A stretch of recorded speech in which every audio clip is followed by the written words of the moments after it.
Yeah. Well, I suppose, I sort of vaguely have come across the legends, never really gone into them in detail, but yeah, you've got the two giants who fight each other over the ring. So yeah, there's a strong current of the concept of greed and envy racing through the story. Yeah. It's always considered one of those ones that to be a well-educated citizen of Western civilization, you should know the ring cycle and these legends. Yeah, it's hard. Sometimes I was saying back when I was doing whatever I was doing, considered teaching, I would sometimes teach like classical stuff, classical opera, classical painting and stuff, and you talk to these kids today and, I tried to make it clear, it's the difficulty is it's just a different context. It's just a different culture. It's coming from a culture that kind of doesn't exist anymore. These are things from your great grandparents' time. It's hard to get into like classical opera and classical painting and classical like poetry. It's very in literature. It's not that easy because it's just a different context, and it's hard to get a way to connect with it. It can happen. It's not impossible, but it's difficult. You have to overcome a few. You have to keep explaining things and say, okay, well, and you try to connect it, but it can happen. But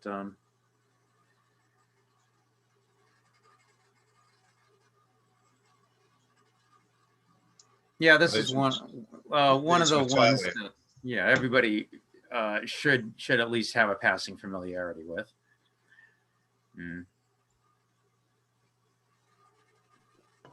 Natalia can give us the dim report. It has a lot to say about desires and lusts and like we always say about ancient myths have some kind of story and moral to them and insight into the human experience. So it's very rich soil to till if anybody is interested, certainly.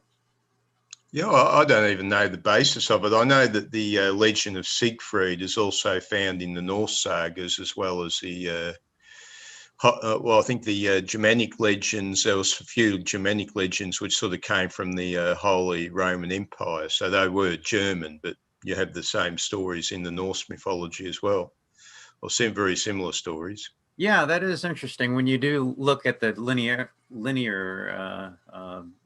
history and background of all these legends, they do have antecedents. They start from someplace and then they change as they travel from culture to culture, country to country.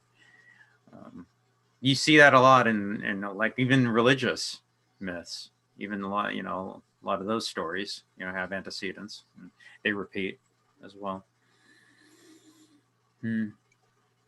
So Alberic the dwarf, envious of everything that was better than him, the gods were more beautiful and so on. And well, the main thing I always, we do this is for the adaptation that we're dealing with here. Guess we could just plunge right into. Whoops! That's not what I wanted. Makes me wonder how old the story of the mermaid. In this, the Rheingold maidens are pictured as mermaids. Oh yeah. I mean, there have been a lot of different interpretations, certainly. Well, let's just plunge right into this. Richard Wagner's The Ring of the Nibelungen by P. Craig Russell. Now, you may what was the thing trying to wait, did we do something with Russell before? I'm trying to remember if we did or not. I can't remember. I guess we didn't. Or if I'm forgetting, but I can't remember. Anyway, so Russell certainly has been around since the 70s. I think he's one of the greatest practitioners. I mean, just his stuff just knocks you out, and he worked on this for like 20 years. You can tell. This comic. Yeah. P. Craig Russell. I mean, he's one of the legends. He really is. He's a legendary. So he decided to do the full Ring story in comic. Well, he's had quite a career. He's done quite a lot over the decades. All superlative, as far as I can see, just superlative work. He's done a lot of things like operas, he's done The Magic Flute and Salome and Oscar Wilde fairy tales and lots and lots and lots of stuff.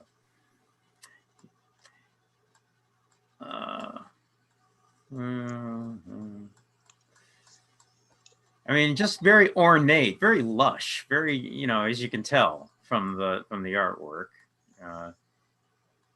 You've got Matt Wagner, no relation. Matt Wagner's introduction says, P. Craig Russell is one of the world's greatest living comic book artists. And this is a spectacular example of a maestro at the absolute height of his creative powers and skills. Yeah, just, the artwork really is the draw here, I think. It just really is incredible. And it gives you the prologue here. You got the creation of the world. Yeah, I just think it's just fabulous. This really. And got the mermaids here. Yeah, I mean you can't fault the art. Russell is just so fabulous. He just knows what he's doing. Such a sure hand. Yeah. Just panel to panel continuity, just, when to stuff like, when to pull back, when to have a 2-shot, when to, have a close up. You're just really, really a master at it. Interesting design, interesting layouts, really compels the eye. You're never bored. Your eyes, there's always something visually interesting. There's always something to look at and just keep your interest. It's very, very much, though, overall, it's a very traditional form of comic. This sort of the stuff you'd expect from about 50 years ago. Maybe, yeah. Of course, when you're dealing with, just, lines on a page, this is taking all the songs and all the music out of it. You don't get that. So how do you translate that onto the page? And I think he does a pretty darn good job, I think.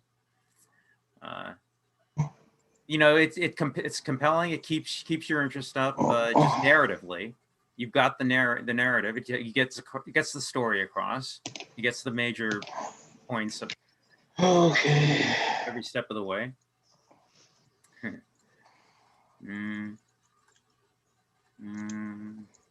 I never saw anything like this. Nice colors. This is doing. I'm brand new to the group. I just wow. Let's see what we got here. Yeah.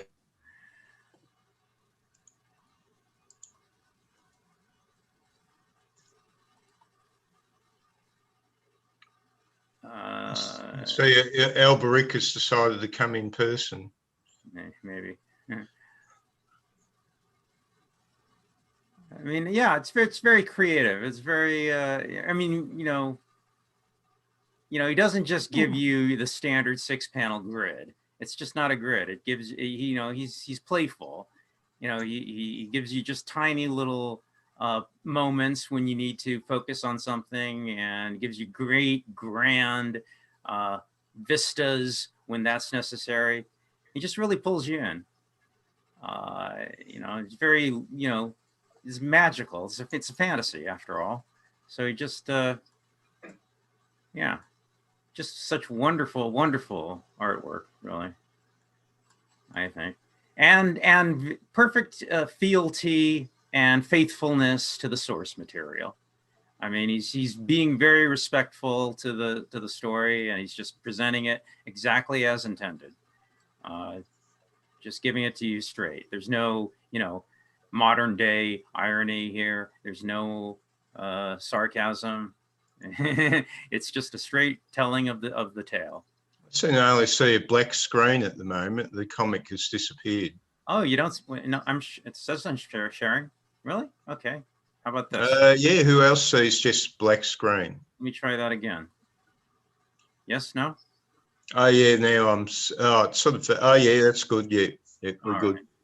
All right. Well, I hope everybody is getting it. Should be there. So I just think, yeah, Russell did a good job. But if you look at other of Craig Russell's pieces, I don't think I've ever seen one where he's phoned it in. I don't think I've ever seen anything by Russell where he's just been lazy. Everything I've ever seen from Russell has been up to this standard of quality. Really.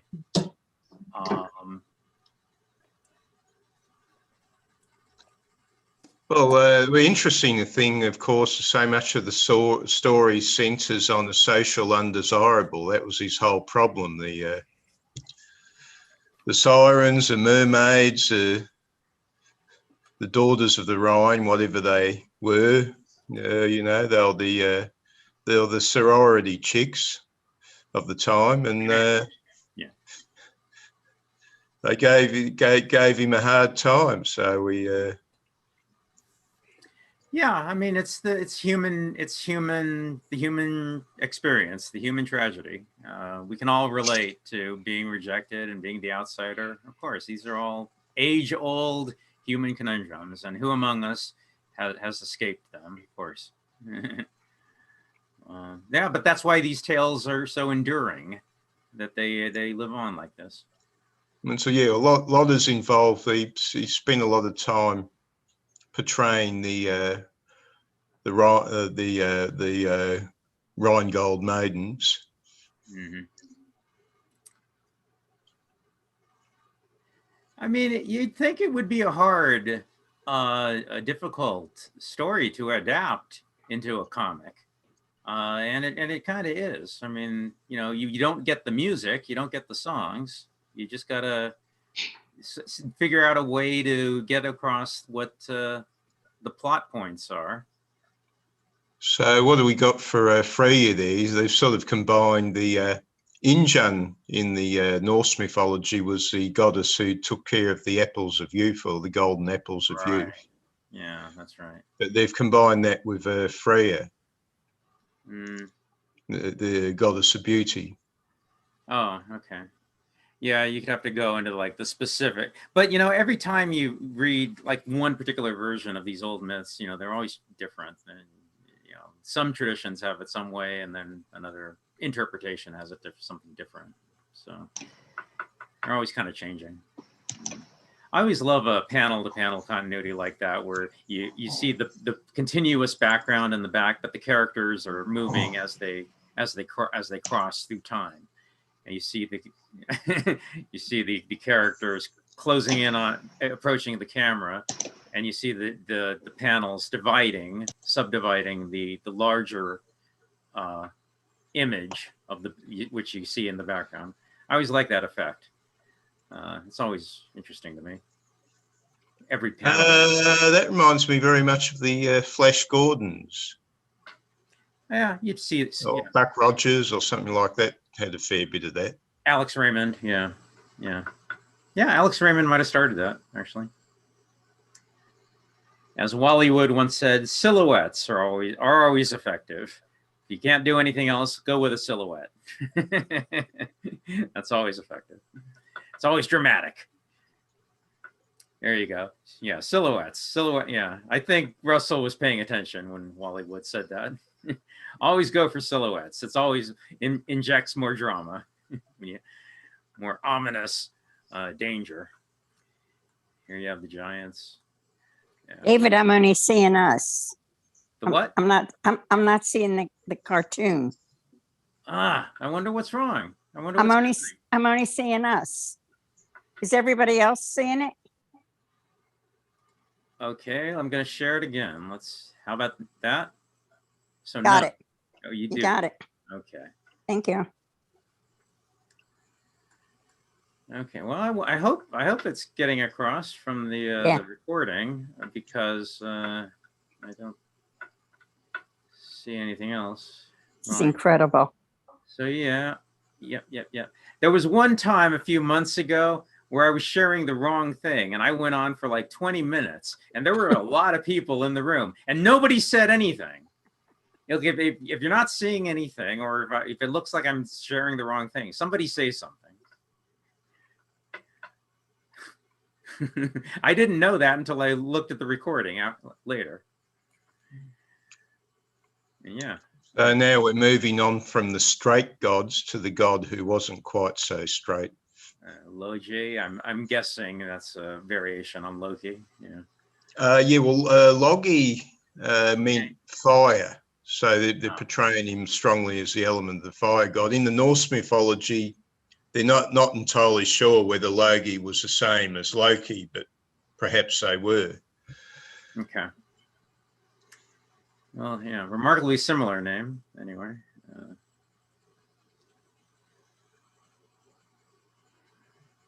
All right. Yeah, and when he's the flashback, he drops out the color and just leaves it to this sketchy pencil rendition. Yeah. So when his memory, taking you back in time or something like that. Right. The pale memory. Yeah. It's not as vivid as as the reality that's happening in the present. Yeah, very effective. It's dynamic. It keeps up your interest.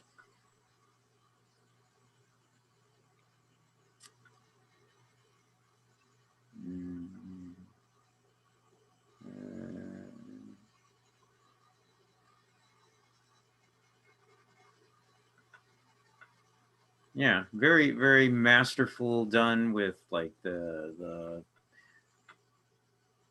narrative flow, the continuity from panel to panel, a creative use of inset panels inside of a larger panel, done very well. Your eye just travels along the page smoothly. That's what it's like when you're in the hands of a master cartoonist. He can just glide your eyes smoothly. There's no hiccups. There's no rough patches. You're you're in good hands here. And then he pulls in very, very close when it's something very important, like the finger scratching the opening here, and then pulls back to a huge full truck impact. Yeah, I want to go over that one again. You close in so very closely, as close as it possibly can get to this one single finger scratching on the rock, and immediately from that, this full truck, a full page truck of the mountain opening. I mean you get the full impact of it. You see, from that tiny little close up all the way out to this. I mean, that's gonna hit you with so much more emotional impact than it would, you know. Oh, this is something I've seen in other comic books of the 660s or 60s vintage or something like that. Yeah, Russell knows what he's doing. Absolutely, he does. He did do a few issues of Sandman, which we didn't get to. Maybe we'll get to those one day. Yeah.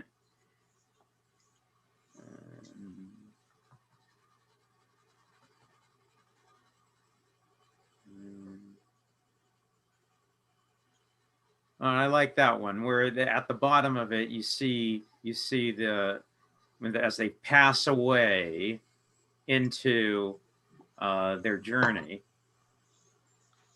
Then the panel bleeds off into the edges of the page to show an open feeling. You see, And even when he's coming in, he's like his flame trail is coming in from off the page. It gives you the impression of there being more to the universe. You see, when every other panel is enclosed in the side of the panel borders, when you have the panel borders open, full bleed into the edges of the page, it gives you that kind of open atmospheric space to it. Same here again with the bats. Yeah. And this one isn't even contained by panel borders. You have it open to give you more additional emotional impact to it. And et cetera, et cetera. I think I could stop talking about the effects, the comic effects. Although there's just so many good ones here. that a cauldron coming in closer to the camera. Told. Well, this comic actually, to me, is more pleasing to the eye than what I've seen. It's so it's like the one about the League of Gentlemen. I just found it was just a bit too full. It was just a bit too confusing. But here, I think the story is presented better. It's the artwork doesn't override the story, which is what I found in the Extraordinary Gentleman. Yeah. And the story is still the most important thing, just about. It's what a comic book is about. It's about a story. Right.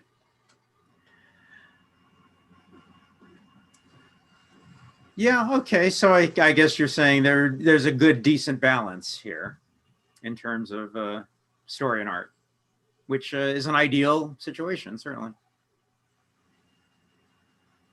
Yeah, you want that balance. So was Alberic Karl Marx? Here we see the industrialization and the industrial serf class, and there one of them is full of revenge. And of course, what is Das Kapital and all of Marx's works? They're all about revenge. They're all about envy. It is hard for any artist to get away from the time in which they are working.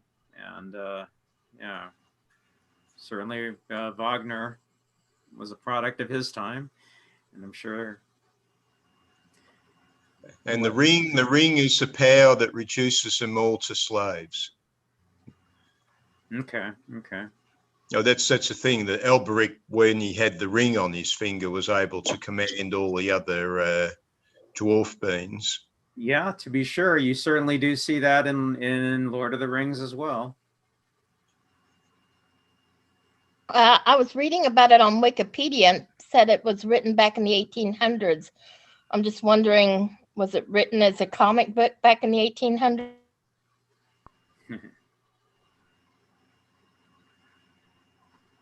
Well, it depends on the origins of comics. Comics, as we know them today, are something which really, when they first really appear, post World War I, was probably the modern era of comics. There were comics before then. But they were talking about it being like an opera and that there was this big musical, and I don't think anybody was making a comic book of Wagner's Ring Cycle back in the 19th century. They probably would have even viewed that a bit dimly back in those days. You know, the more liberal attitudes began to show after World War I. Okay.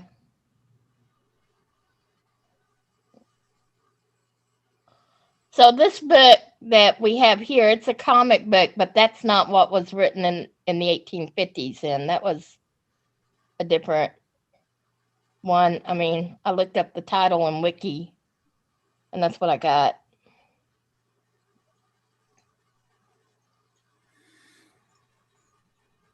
Oh, you mean the Ring Cycle operas? Yeah. Oh, yeah. Well, of course, that was the thing. Wagner, you know, was at the time was trying to create the national epic for the new The new nation of Germany, they give it its, artistic basis. That was the time of grand nationalism.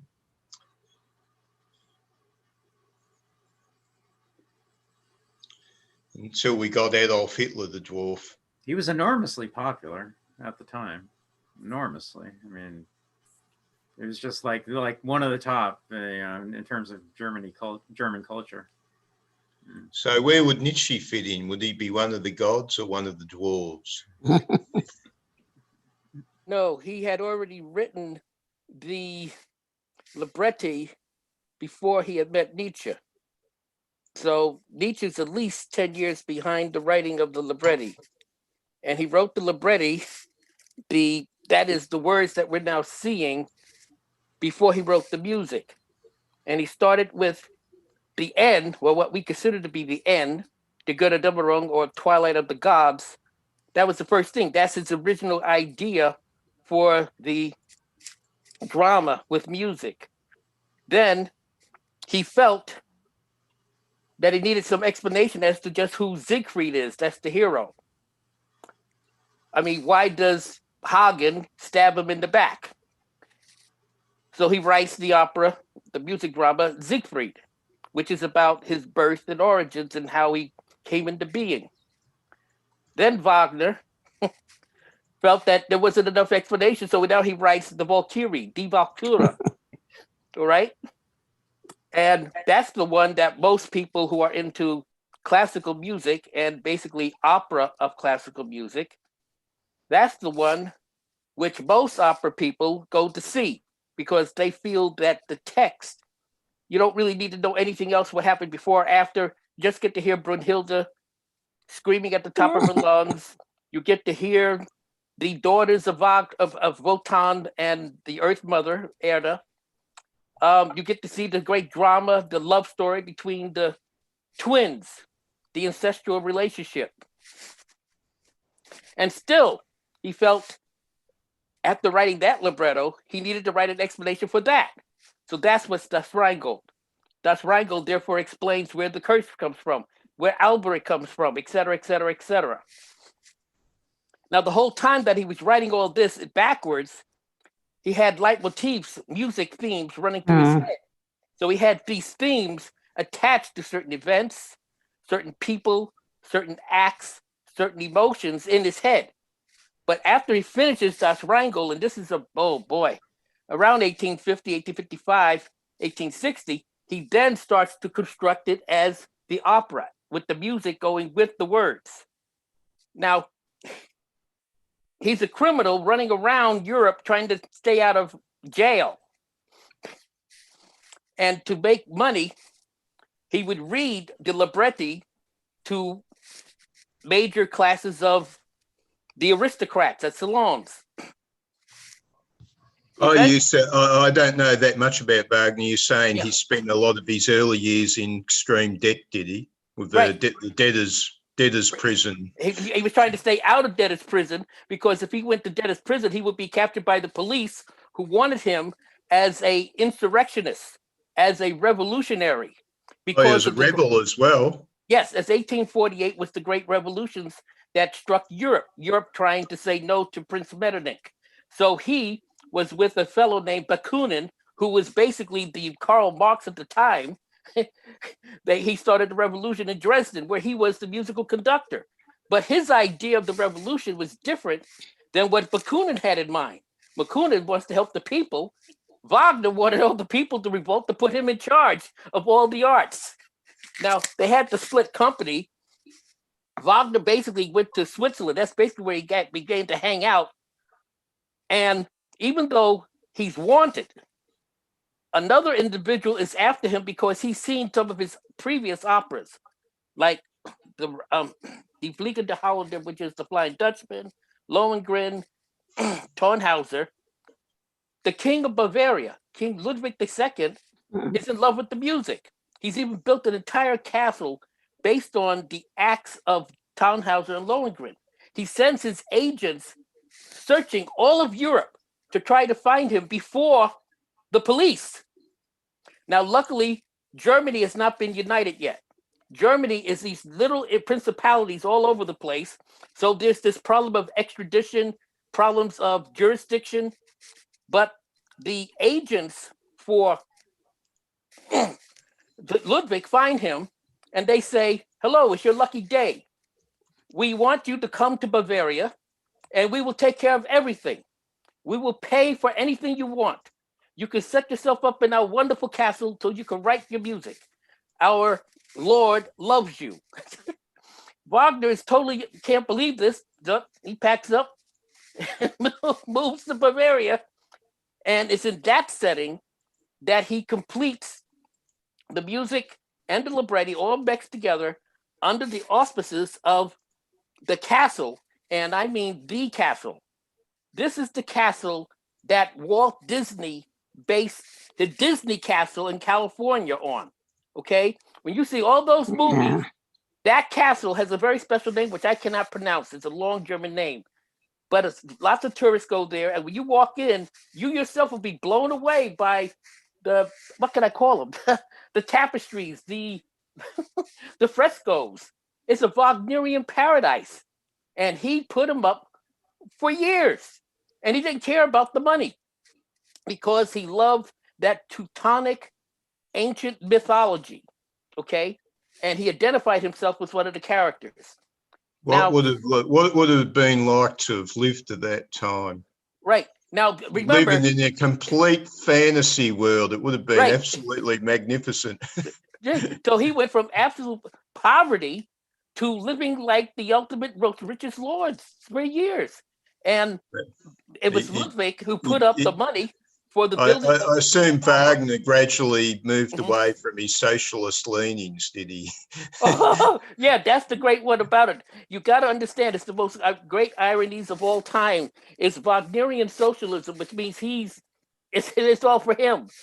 He was the cruelest man. I mean, he was I don't know how to put it. He was one of the greatest narcissists who ever lived. When he finally got the money to buy anything he wanted from Ludwig, how do I get to put this? My source is his wife. She wrote these incredible diaries. I'm from New York, but I'm now living in Virginia. I used to go to Doubleday Bookstore when her diaries were first published. They cost like $50 a piece. And I would sit there and how many wives did he have? Did he have one or two? Oh, how many wives? Yes, he had one wife. I can't always forget her name because she's the classic nag. It's not her fault. I mean, it was just that he didn't care about her. The younger wife, which he had the first one. at the end, was Cosima. Cosima, wasn't it? right. Yeah, now, Cosima is the key. That's one thing. But between Cosima and the first wife, I think the name is an M. Anyway, he met a Jewish banker named Wessendonck, who was willing to give him money to help him with his productions. He goes with the guys to his home, walks in the front door, and he sees the most beautiful woman on earth. She blows him away. Her name is Matilda. We are grateful to her from the world of art because she inspired him to write Tristan und Isolde. Now, some people say he already had the idea of the opera beforehand, before he met her. But I'm of the more liberal group that says she's the cause of it all, and we're grateful to it. So that whether or not he had relations with her or not, he subjugated it, sublimated it into this opera that blew Europe away. No one had ever seen or heard the like. This is the pivotal point between, what can I call it? Early modern Europe and modern Europe. All the movies that we see, all the television that we see, all the soap operas, for example, that much emotion available for everyone from aristocrat to the poor is because of this opera. It was so emotional for the participants and the audience that people literally had nervous breakdowns. They broke down, some died. The original singers for Tristan and Isolde, they went insane. They couldn't handle that much intense emotion. We must remember there's no movies, there's no radio, there's nothing like what we have electronically. People had to go dress up, go to a particular part of town, go into a building, sit in the dark with people for their entertainment. And only the wealthy could do that. So Wagner is the guy who gave us, as I like to say, the Grateful Dead. Okay? Gave us, oh God, how do we put this? He was beyond, he was way ahead of his time. But the only problem is he used everybody to get his wishes. If they had money, he would get them to give him the money without getting paid back. If they had wives, well, that was that. And Matilda Westendorf was the number one who at least inspired him to write Tristan and Isolde, which then blew the effect on music, on art, everywhere. It's just incalculable. And he, boy, oh boy, at that point meets Cosima Liszt. She is one of the daughters of, in my personal opinion, the world's greatest pianist ever before, ever since. And I base that on the opinion of who I consider the second greatest pianist who ever lived, Frédéric Chopin, who claimed that Liszt played Chopin's music even better than Chopin played it, okay? Chopin, though, said, Liszt could play my music perfectly at the first time he sees the music. After that, he turns it into his own music. He adds to it what I don't want there to be in it. So, oh man. So if I had a time machine, that's what I want to go back to. I want to hear Chopin play his music and then Franz Liszt play it in this grandiose fashion. When Wagner met Liszt, it's one thing for him meeting up with one of the great artists of the world. But when he meets Cosima, again, oh well, Cosima is married to the greatest conductor in Europe, Hans von Bülow.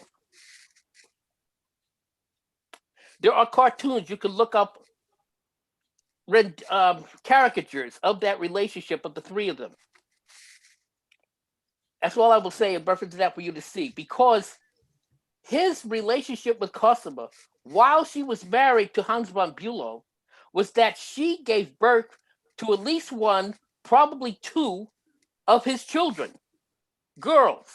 And Hans von Bülow had no idea. Everyone else knew that the children were not his. Everyone knew that the children were Wagner's because they look just like him. It is impossible, all right, to look at a Wagner. You know, and to this day, the genetic code is so intense that to this day, to the fourth generation, they all look like him. So that's that part. So he was The character, the character Brunhilde is based on Cosima. So Cosima hated Tristan and Isolde because it reminded her of Wagner's relationship with Matilda. But, whoa, Brunhilde? Oh, yes, she's going to be the heroine, come hell or high water. God bless America. Now, I wish one basic concept that 1876 is really the key to European history from music point of view. That's when the entire Ring, the comic book that you're looking at, was finally, what's the word? Given to the world, performed? Ludwig gave him the money to build the greatest theater on earth.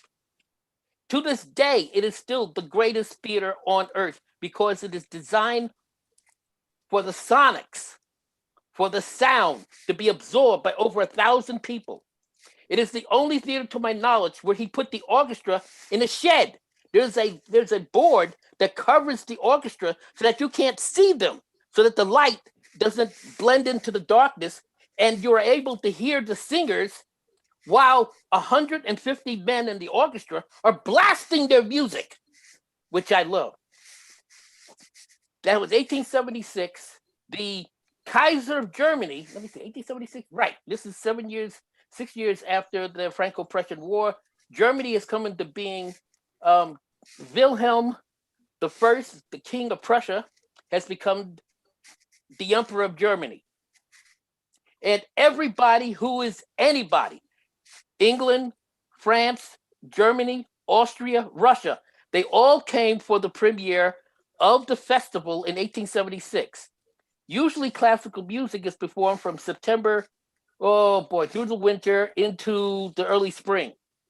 But the 2 months of July and August is when the festival opens up in Germany at Bayreuth. And I think the seating's like 2,000 to 3,000 people can sit in it. For about 8 weeks, the Ring is performed each week. And for your ticket, if you buy the deluxe model, you get an extra opera. One of the others could be Tristan, Meistersinger, or Parsifal.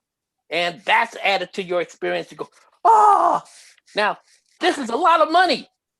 And it was such a major event that it didn't happen again for a few years until it became a going concern. Right now, it's every year. And so many people want to go to these concerts that you can't just buy it outright. You have to buy into a lottery. And you basically got 3 to 5 years before you finally get the tickets in the mail. And you go, hello, I won. And you drop everything and you buy, you reserve the hotels and you go there and go into Wagner heaven. Now, this comic book, this cartoons, my understanding is that Craig Russell has made a career of taking operas and rendering them into illustrations. So I've been familiar with this book for quite a few years. And so I was stunned when I saw on Meetup that somebody was doing this. So what you are looking at, what the images are trying to portray, is what the music is doing to people sitting in the dark in Bayreuth. Okay? Whatever extremity you may see by the people is intended and is in the music. It is in the libretti. Is the rumor true, though, about stuff like the Ride of the Valkyria? Did it stimulate some women to orgasm? Oh boy, did it. The women were being, now this is the point about Tristan. Oh my. Women had, wow. You see, back then it wasn't appropriate for people to have such an intense link with their bodies like that. Okay? When I say people had to go to sanitariums because of Tristan, and then you have the third act of the Valkyria, in which 8 women, it's really one of the most pro-feminist acts ever.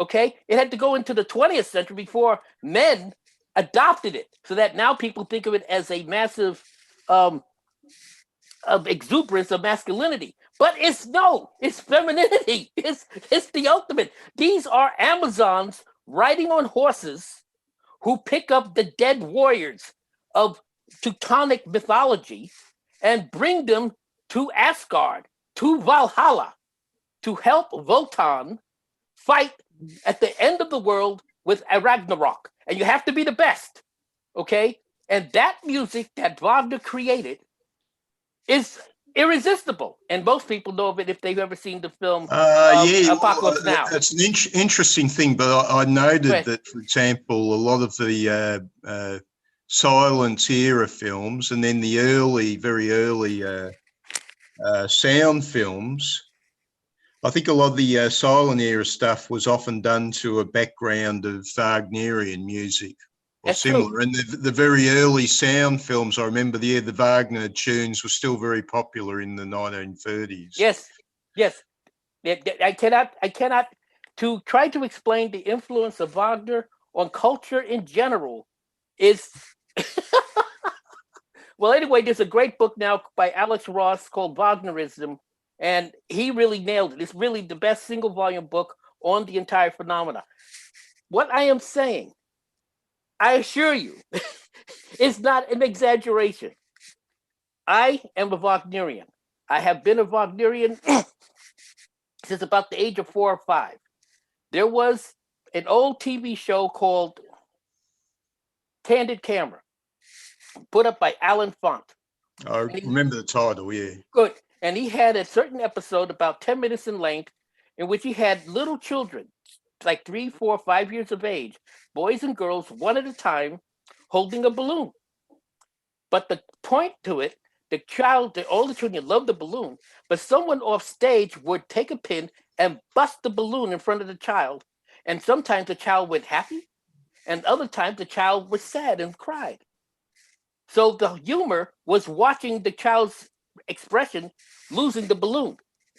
But each balloon burst to the cymbal crashes of the Ride of the Valkyries. Oh, So every time, dun dun dun dun dun, bang, dun dun dun dun, bang, dun dun dun dun, bang, dun dun dun dun, bang. Now you see how the editing is going very quickly as you see all the children. I freaked out. The music was like I had never heard anything before. I apparently had like an epileptic fit on the floor. My mother's father was visiting my grandfather. He saw me on the floor exuberating to Wagner, and he says, "Oh my God, Miriam, apparently my grandson is a Wagnerian. We must nip this in the bud." So the next day, it was the weekend, my grandfather took me to the New York Public Library, get an account, and he took out several of the copies of the Ring, Das Rheingold, Goethe Dummerung, and Siegfried. He hoped that once I heard there were voices, that there was an opera, that I would hate it. Au contraire. It was the complete opposite effect. Okay? So reading on Wagner, interacting with the music, interacting with his culture, interacting with what was Europe doing with this guy running around. Oh, that's what I tried to get to about the diaries. As I said, Costum is the source of what I'm about to tell you. When he had all that money,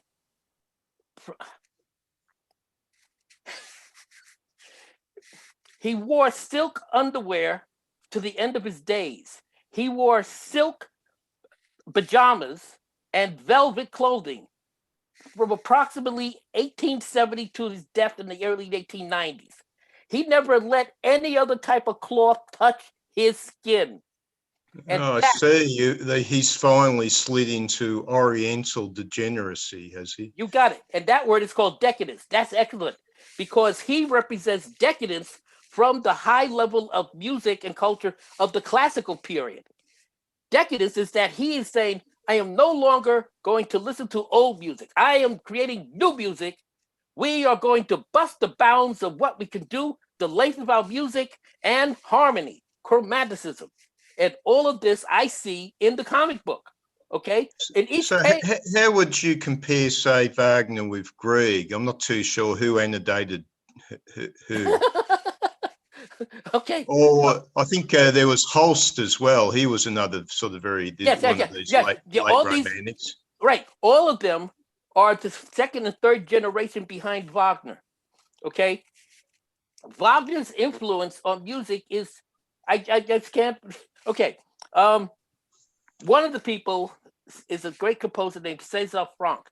I must say, I love a particular piece of music greatly, and that was the romantic that was used in the Alien film.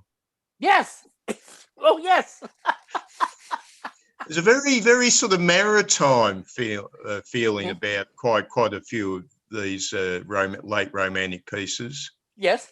And every composer from 1930 who was in film are all Wagnerians. Max Steiner, Jerry Goldsmith, Bernard Herrmann, the Newman team, Franz Waxman, etc., etc., etc. Was it John Williams, the guy that did Star Wars and Lost in Space? Now, and what he did was so successful because he admitted, and it's very apparent, okay, he uses the Wagnerian method of composition of music in the films.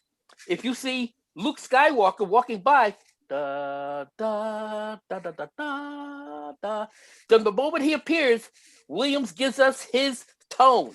The moment we see Darth Vader, Dun dun dun dun dun dun dun dun dun. Okay. Oh yeah. I suppose you see. Yeah, I suppose the Empire. They did look like space Nazis, didn't they? Yeah, All look very dramatic. and all that. And that's what they're ripping off, okay? So when you were looking at the comic book, I was trying to get on, I couldn't hear anything, and I had to reboot my computer to get back. But I was glad to be there for the climax of my favorite character, Alberic, when he had fashioned the ring, when he steals the ring from the Rhine maidens. The Rhine So mindset. it's obvious that Golem, in some ways, a bit of a Yes. theft of Yes. Alberic, right? Yes, and that's why. So the words that you see on the page, um, when he finally has the ring forged from the gold, and he declares he is the Lord of the Nibelung, the Nibelungen Herren. That is a very incredible moment for me too. It's just wonderful music. But what you are reading is because of an opera, a long opera. All four together are 15 hours in length. 15 hours. Ah, something. Yeah, I think Well, Wikipedia said it was 4 days long. something yes. like- In other words, in order to make money, of course, Wagner was going to let all four play in one day. He had each one for each day, so he had more people to hang out paying for his opera, and he had relationships with the local merchants, and they loved it too. He said, "Yeah, keep the rich coming in with all that money." Oh, I mean, whoa! Of course, it's going to be 4 days, and then he says, "But if you get the premium ticket, we'll give you an extra opera on the 5th day." And those people are there for Monday, Beautiful. Tuesday, Modern Wednesday, Thursday. commercialism on a Right. scale never before imagined. Right, there it is. Wagner, Richard Wagner, capitalism supreme in his form of socialism, meaning for himself. Okay? So, I can't see any difference between that and the modern socialist. right. I mean, it's obvious to me. You look at the Democrats are now the establishment and what they do. Oh, lots of government spending on the poor, and the poor get what Oliver Twist was getting. Why all these people at the top, who are running this whole government charity operation are the ones that are cleaning up big. You mean the donors, the donor class, and the donors know how to invest their money in both sides of the pond. Hence, well, it's no good being out there competing with free enterprise. They're choosy about what services they buy. They demand quality, but the government don't care. It's the taxpayers' money. We'll just we'll buy anything. We'll buy any crap. Yes, and I won't go into that and much we'll detail. buy it. We'll buy it. We'll give you cash on the barrel, and we'll keep on coming back to buy your crap. Yep. So that's modern socialism. It's a kleptocracy, as they call it. So as you see the story in the comic book, all right, as we see the very beginning, Wotan has made a deal, capitalist deal, with the giants to build his Valhalla. In return, he doesn't want to go over that part of the contract, but he's selling his sister to the giants. So he was thinking that he could get away with it, not have to pay up, like someone we know from New York, from my hometown, Jamaica, New York, who has everybody building his buildings that he doesn't pay them. Okay? Then the curse is what shows the problem with the capitalist view that doesn't take into what's the right word? The welfare of the people. The curse killing people from opera to opera to opera. And then finally, Götterdämmerung, Aaron Wotan, realizes that his kingdom will be destroyed by his mistake that he did in Das Rheingold. So everything comes back. Everything is burned. Everything is destroyed. So that the number one symbol in the ring, which is portrayed in the comic book, is water. You have 20 minutes of music wherein Alberic is, for the Rhine maidens, underwater. Water, water, water. Water is life. At the end, in part 4, when the ring is finally returned to the Rhine maidens, fire has destroyed the kingdom of the Gibbishungs. It destroys basically all of Germany. It destroys Asgard and Valhalla, and everything returns back to primeval nature of the Rhine River and the three Rhine maidens guarding their father's gold. And therefore, you can start back at the very beginning again. Okay? There's a wonderful comedian, British comedian named Anna Reynolds, who did a 30-minute, what can I call it, opera send-up on this very plot. But what you're looking at, which is why I was trying to keep myself from speaking, okay, but I have to talk, the comic book you're looking at is a rendition of the librettos of the four operas, and they have taken it and put it in this format. So there are, oh God, another way of putting it. The best attempt to put this in the film was a director, Fritz Lang, who was responsible for Metropolis. Yeah. Okay? I remember that. Yeah. Okay. I remember the Siegfried film and Kriemhild's Revenge. Yes. That's it. That's exactly it. Went So and saw them at the Stylish Theatre when I was in my early 20s. Yes, now I remember. Right. So that takes care of that. So to see that attempt, and then of course there's the Lord of the Rings by Peter Jackson, who's in from Australia, using the very same elements that we see. Okay, and again, book after book, film after film, money. Okay. All right. Now I'll just shut up, okay? So that you can, I mean, was this supposed to be just one meeting, 1 2-hour day for dealing with the comic book? Oh, the Kriemhild's Revenge had, that beautiful sequence of what was Kriemhild's marriage to Attila the Hun figure. So she's this magnificent Nordic maiden married to the world's ugliest and cruelest. Yes. And I kept wondering did Fritz Lang do that on purpose or not? So, but it's a wonderful piece. But it's a silent film, and I was lucky because I come from New York. I was lucky enough to hear a great organist play the organ of Wagner's themes to these two great films. I mean, Nazis really loved them, didn't they? That was very popular. And that's the other major problem, that it was, the Nazi hierarchy who liked Wagner. But as I said, Wagner believed in himself and himself alone. He would have been very, very upset with Hitler's use of his property for their benefit. Okay? Wagner is not a Nazi, but hey, those Nazis knew what they could do with the propaganda, okay? That music and so forth. So many people think that Wagner himself was a Nazi, and that's impossible. He died, oh Christ. The best I can remember, he died the decade before Hitler was born. Is that right? And then the Third Reich doesn't come into being for another 40, 50 years. So, but, whoa, okay. How do I say it? Is this everyone's first, what's that call it? First reading of the comic? Is this the first? Okay. Yes. The comic goes through the 4 operas, or maybe 5 operas, and the first 100 pages cover the story of Alberic. Yes. One of my favorite characters. See, I work for the Library of Congress, and the library doesn't like any of his staff to be in the public eye with their name, because it may give the wrong impression that our views represent those of our institution. So I simply go under the moniker of Albrecht Nibelung, since I've been Albrecht my whole life.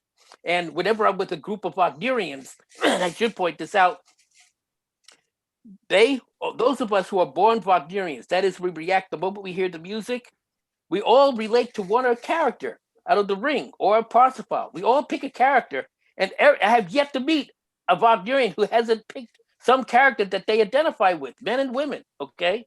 But I'm one of the few guys who choose Alberic. So here I am. I had to, when I saw the comic, say, what is this? Several people pointed it out to me from other groups. And I said, okay, let's see what this is like. because I think I had the first edition when it came out in hardcover, which I think now is out of print. But they came out singly in 4 sets, and now you can get a single volume. You can have Russell's magnificent creation, which he does a very good job of sticking to the plot lines. Except I'm very upset with how he uses the name Wotan for the god, Voton. Well, it's Wotan. Okay, Wotan, the way that's how you're supposed to pronounce it. But anyway, I'll just step back. So, David, was it your view to mention the music at all while looking at the comic? What would you like to say specifically about the music? Oh no, oh, I could go on for days talking about the music. but did you know that when you were looking at it, were you aware that there was music that went along with what you were reading? Seriously? Yeah, I'm gonna say you knew there was music, right? Yes. Okay. Now, did you want to bring the music up while looking at the comic at all? Not particularly. Okay. So do you feel that the comic is able to stand on its own with the story as it is? Yes. That's Okay. that's an irrational statement. Well, hello. Because the whole thing about the music is that the legends the operas were based on preceded the music. That's right. And you're putting the cart before the horse. So The that's music came after. That's why there's major debate among Wagnerians, but we're all grateful for the artwork themselves. We are grateful that we have the music. Okay? And I'm one of those on the far left who claim that each of them is a symphony in and of itself, a massive symphonic orchestral work. Okay? This is what as we interpret, that Wagner was inspired by the Ninth Symphony of Beethoven, the Ode to Joy sequence that takes place in the 4th movement, in which he takes the poetry of Schiller and adapts it to his music. That inspired all of Germany. I hope we have a few music fans in here. Oh, good. Okay. And now you see, that's why I look at Wagner as just a great. All honesty, when I was up to a certain point when I was a teenager, my favourite was Holst, the Planet Suite. Oh, That's yes. what I listened to get turned on. I didn't really get into pop music until I was about 17, your popular top 40s or anything like that. And you remember the music for Mars, which begins, correct? Yeah, that was probably one of my favourites. Yes, right. Yes, and that's a direct very reaction. domineering, very powerful, and right. That comes from the Rite of the Valkyries, Act 3 of the Valkyrie. It's right there. Okay, so the Brits, there's quite a large contingent of Brits were Wagnerians. Okay, that's hands down. God, I mean, large orchestras, large forces, large choruses. Holst, Bach, Havergal O'Brien, the largest symphony ever. The thing is like 3 hours long. It has like 1,000 people in it. I mean, it was bigger and longer than Gustav Mahler's 8th Symphony. You can't listen to that and not know about Wagner. So anyway, what we're looking at, what the comic book is that. You ever come across the alternate series of stories which sort of sit side by side of the Siegfried sort of stories? Yes. The famous, and this is interesting, the whole thing with the Siegfried stories, they probably predated the Hunnic invasions, but the interesting thing is when you look at the Germanic and Norse mythology and then you're looking at Roman history, there's this big shock. That's when the Huns raged across Europe, and centuries later, who were the Norse and the Germans still talking about? Attila the Hun. He was the biggest number, 1,000 years later. He was still a star attraction. And same with the Romans. They never recovered. It was sort of like, a shock that never went away. And the other great sort of... You can't leave out the Vikings.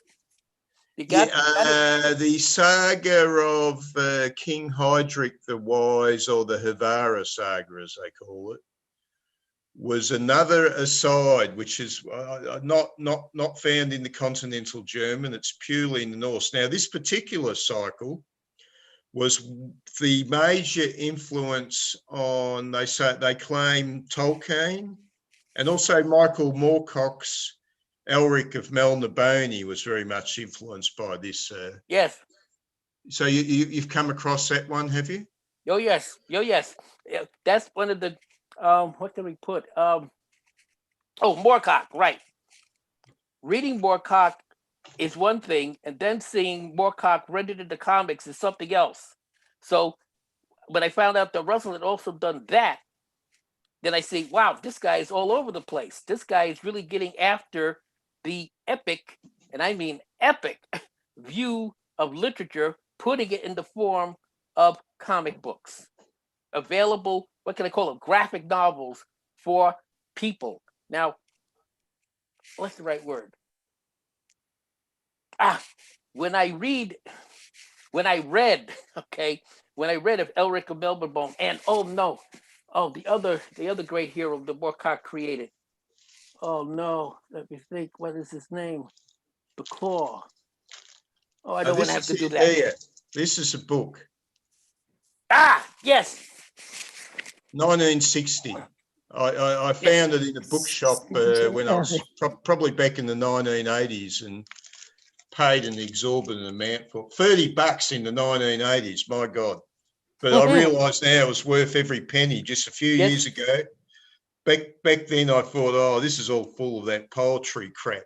And they're getting a bit older now. I read through it and I realised this is probably one of the single greatest sources outside the Edda for the Norse mythos. Excellent. Can you open the book, turn to the title page, and tell me from the back of the page behind the title page, what date was it published? And who was this was 1960, the year of my birth.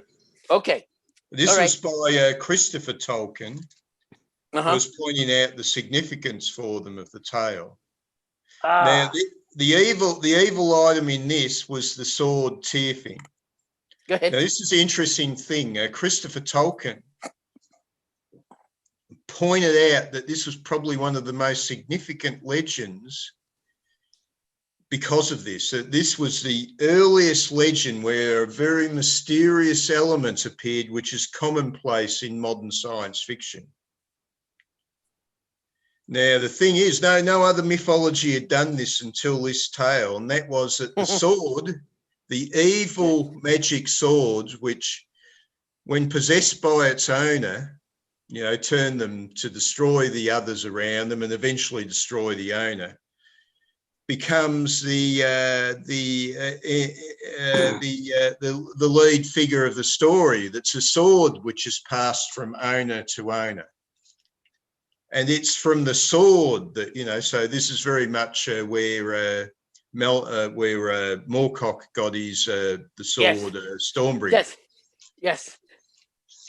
Oh God. And Christopher Tolkien is wow. Okay. Is that kind of like the Lord of the Rings? Oh yeah, he's the son of John Ronald Rule Tolkien. Christopher Tolkien is his son. Tolkien had a daughter and several sons. And God. The significance was of this story that the character was the sword, was a creation of human technology. Yes. And it becomes the antagonist of the entire cycle. The humans come and go. Yes. And what's significant, of course, is now this is commonplace. It's like iRobot, the robot, which is the creation of human technology, has now succeeded humanity and become the major figure of the story arc. And so man is fading in the shadow of his own creation.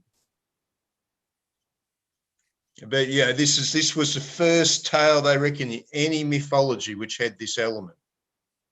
let me see, 1960. That was before ISBNs. I won't be able to look up, so I'll have to do it the basic way. Okay, well, I'm going to try to look it up on the database at the library so I can get my hands on a copy to read it. I want to thank you Yeah, for well, that. there was a reprint, and you Mhm. can, at some exorbitant fee, buy a Right. copy. Okay, because I thought I seen basically everything that Christopher Tolkien had tried to get his hands put out for us to read in order to understand the Lord of the Rings, the Fellowship of the Ring, the Two Towers, and the Return of the King, because of what his father had done. His father used to work for the Oxford English Dictionary during the day.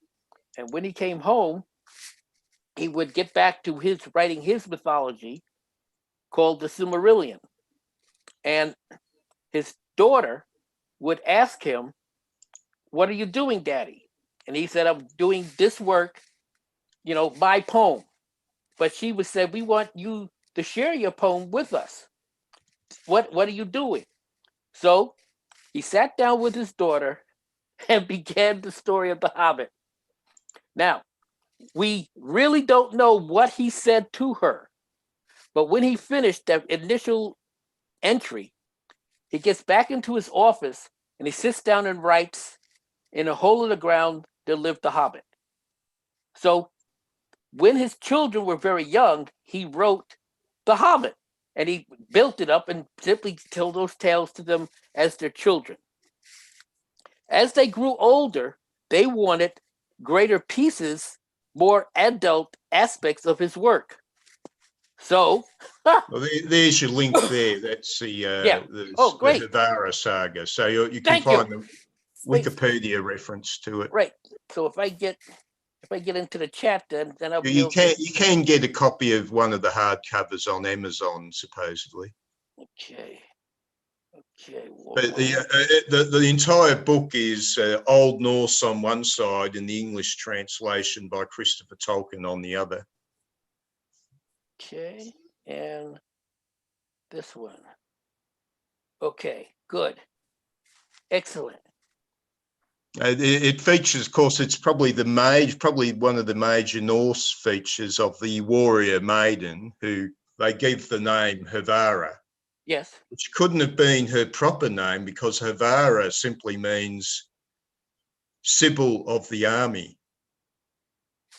So we're really talking about the name of a prophetess. Her hair is the army, and Vara is Warner of the army, or Sibyl of the army. This is the effect. This is what I got to see once I read it, when I get my hands on the text. The influence of the father on the son to produce this. I this is one thing I'm interested to see how it carries through, because Tolkien really only wanted to write the Silmarillion, basically a refashioning of the myths for Britain, and he wanted it to be similar to what we have as Beowulf. Beowulf is from the 7th, 8th, 9th century. To be honest with you, I ahead. was one of those people that never really got into Lord of the Rings. I sort of gave up halfway through wait. the second Well, that's book. what I'm saying. The Lord of the Rings is not the major I work. do have a friend who claims he read the whole 3 books in guess how many days? Oh, I've met some of those. I mean, no, no. It took at least 2 weeks for each book. Yeah, well, this friend of mine claims he read the entire 3 books in 4 days. Yes, I'm from New York. I met a person who claimed he did it in a weekend. So he started Friday night, and by Sunday evening, he had finished. Friday, Saturday, Sunday, all 3 books. Okay. I am reading The Hobbit at the moment, which I think is, to me, the better tale. Okay, so you must understand, he's aiming the story at his daughter. Okay, and he wrote The Lord of the Rings because they grew older and wanted more substance. But that's not the original story that Tolkien was writing since World War I. That's the Silmarillion. When you read that and you see how poetic it is in its construction in his delivery that you could read it out loud as a poem. That's what he wanted. And he wanted to create a language, a new language, okay, of the elves. So that basically the Silmarillion is the story of their epic, their epoch, but in the language of the elves, so that he first had to write let's say the outline of the story. Then he had to write the prose, and then he takes the prose and translates that into English poetry, and then translate the English poetry into the language of the elves. And that's what he wanted to publish. He didn't finish, but in the meantime, he wrote The Lord of the Rings for his kids. Okay, so no matter whether you like The Hobbit or not, whether you like The Lord of the Rings or not, I could only swear to you, please look up the Silmarillion and revel in that language. But Christians claim it as Christian mythology. Yes, it is, because Tolkien was a Roman Catholic, and he and oh my God, what's the guy's name? His buddy. Oh no, why can't I forget? I always forget his buddy, who wrote the Narnia tales. They felt C.S. Lewis. C.S. Lewis. They were buddies of a little club. All right. Yeah, a little drinking club. Some met in a pub somewhere, didn't they? Right. And they would read portions of their tales to each other. Okay. But the symbolism that is embedded in Tolkien's story is Christianity. Okay. Clearly. And oh man.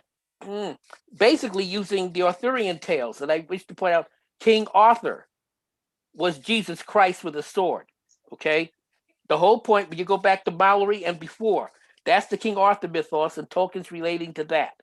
Now, one other little shock, if anyone's read the Harry Potter stories, okay, J.K. Rowling, and she admitted it, Harry Potter is King Arthur, okay? Are you serious?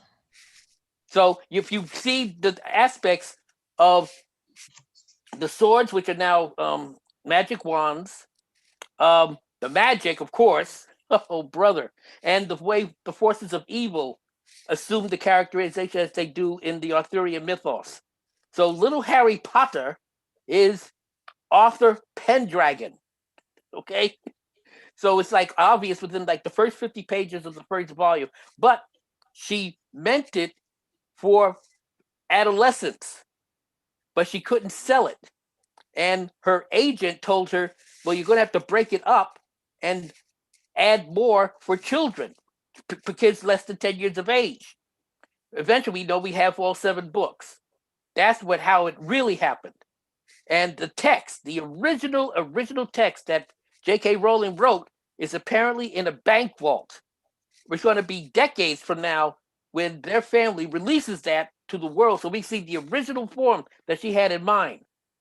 Okay, so I'm just saying, Harry Potter, King Arthur, Tolkien, they're all related. The Christian myth from one stage to the other. Okay. And yet we see the Christian church who protested against Harry Potter for so many years. Yes. Okay. All right. Hello, David. So was there anything that you wanted to say to wrap up? I didn't want to take over. I'm just a Wagnerian, okay? No, I don't have anything to say to wrap up. Was there anything? What is your favorite part of the section? Which of the 4 parts attracts you the most? Oh, this is the only 100 pages I read of this, actually. Oh no! No! Okay, all right. I've just put up a link there. There's some sort of an article, Christopher Tolkien, on the battle between the Goths and the Huns, which was part of the Havara saga. I'm not too sure what exactly it might have actually been a reference I read a long time ago. Now, they claim that this particular passage is one of the richest memories of the struggle between the Germanics and the Huns, or the biggest description of a vast series of battles. Yes. Which see the death of the warrior maiden, Havara. And you are familiar with the fact that when the Huns came from the east, they broke into 2 camps. Finnish is that same, what can I call it? Not dialect. You're talking about the Mayars. Okay. That's not the Huns. The Huns were a later group that came from That- China, they believe. Yes, they all come from that deep. That is a deep basin of where all the migrations come from. Okay. And well, on the other side, it's the same path along the Silk Road, which the Black Death came along too, 1347. It comes from from Mongolia along the Silk Road, reaches Crimea, then takes ship through the Baltic, through the Black Sea into the Mediterranean, and arrives in Sicily and Italy in September to October 1347. The Black Death wipes out 1 out of every 3 humans in Europe, 1347, 48, 49, 50, 51. By 1352, it dies out in Russia, but comes back every century. Okay? Because the only thing they had to defend themselves without having a germ theory of disease was social distancing. So please, social distance, okay, folks? You're dealing with a mnemonic virus, all right? That is, you get it through the breath, through the air. The people who died of the bubonic plague is because of touch. Took them about a week to die. But if you got the plague through the demonic form, you were dead within 24 hours. So it's the same old story. Just leave it like that. But the migrations are the same pathway. Okay. And I only know a tiny bit of that. So